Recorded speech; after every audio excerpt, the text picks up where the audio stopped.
It was supposed to be a perfect afternoon at the lake.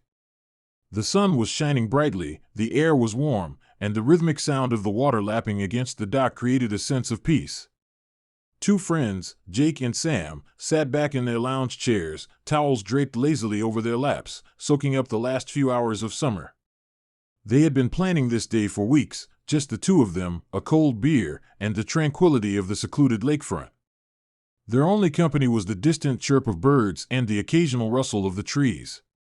But just as they were beginning to relax, the sound of approaching footsteps interrupted the serenity. Sam glanced over, raising an eyebrow as he noticed a figure approaching, a woman, walking briskly with a phone pressed to her ear.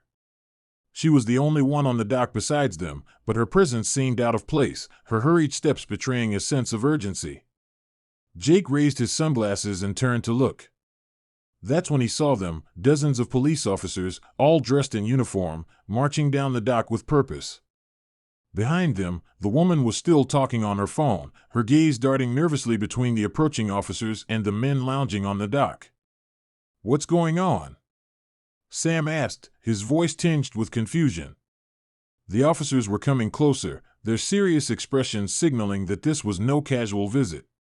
The woman had stopped beside them now, still on the phone, and the two men exchanged uneasy glances.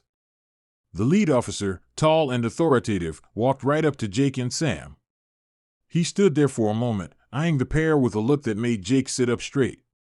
"You two need to come with us," the officer said firmly.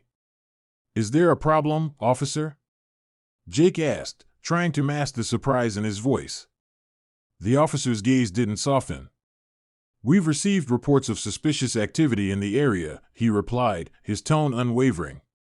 "You've been flagged. Step up." Sam and Jake were taken aback, their relaxed day suddenly spiraling into uncertainty. What was going on? As the officers surrounded them, the woman continued talking, her voice growing more frantic. Whatever was happening, it was clear that this peaceful day on the lake was about to turn into something much more complicated than they could have ever imagined. The peacefulness of the lakefront had been shattered, replaced by tension and suspicion.